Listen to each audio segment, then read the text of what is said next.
using fingers is not fun. So we'll be playing to one hit, and then the loser will be swapping out with the next person. Now, these types of swords were used by civilians and also in the military. Often they were used by the Scottish people. That's why often the system is called Highland Warsword.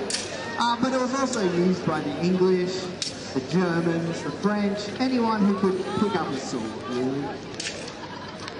As you can see, it also works very well with a cross hilt.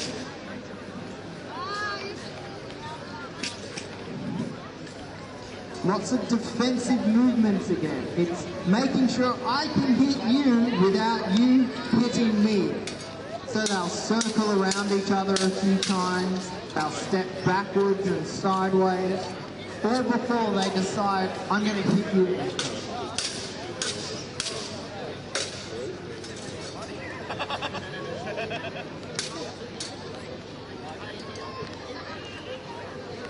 And when two people are doing this right, as you can see, it can go for quite a long time before any hit is even landed.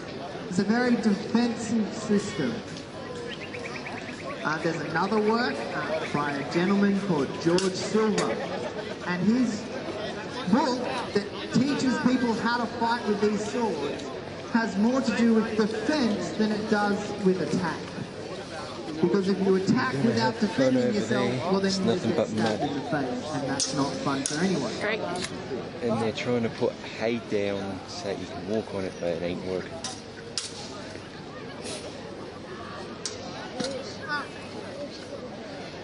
As you can see, arms get cut a lot, because you don't necessarily need to kill someone to make sure they can't hit you with their sword. Just cutting their sword arm off works really well.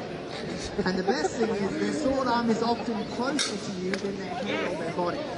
So if you can hit them in the sword arm, it means you don't need to move as much. He's hungry.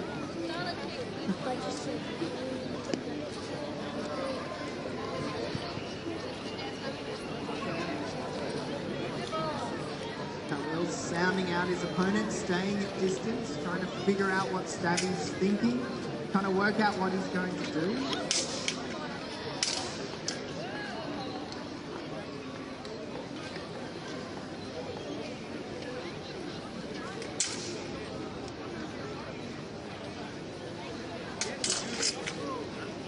Right down the face, that'll do it. You're going to fall over in the mud, don't do it.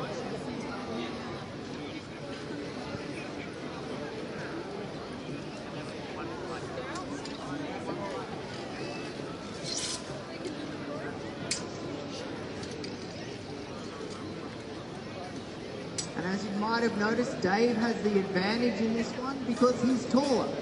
If you're taller, you've got longer arms and you can hit someone without them even being able to reach you, which is always an advantage.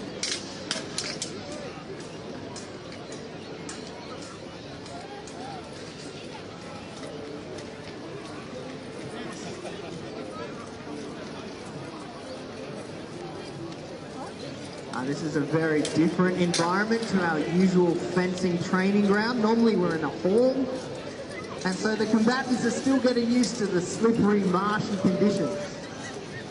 But this is quite accurate.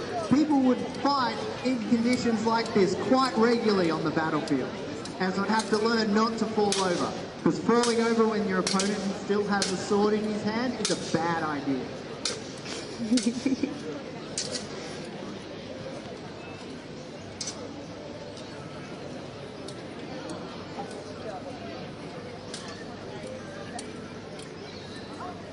And as you can see, this looks nothing like you've seen in the movies.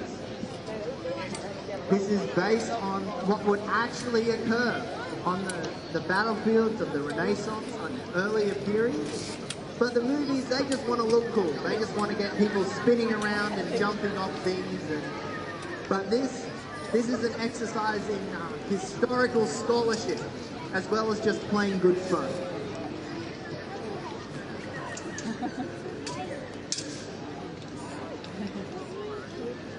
Almost fell over.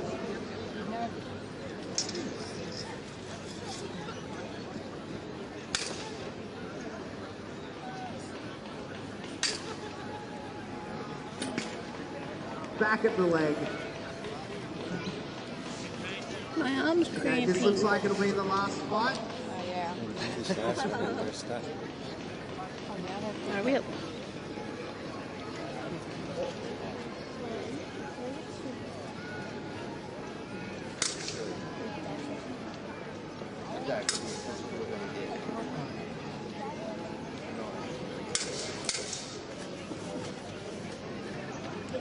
Again, as you can see, often a lot of time would go past without anyone landing a hit.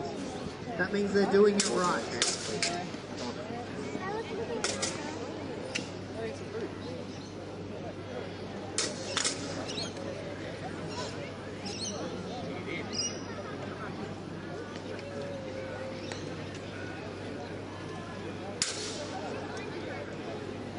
The most experienced fighters will use the terrain to their advantage, try and back their opponent into a puddle and some such, try and make them fall over. Thank you. And that's it. We hope you enjoyed the lesson, and we have a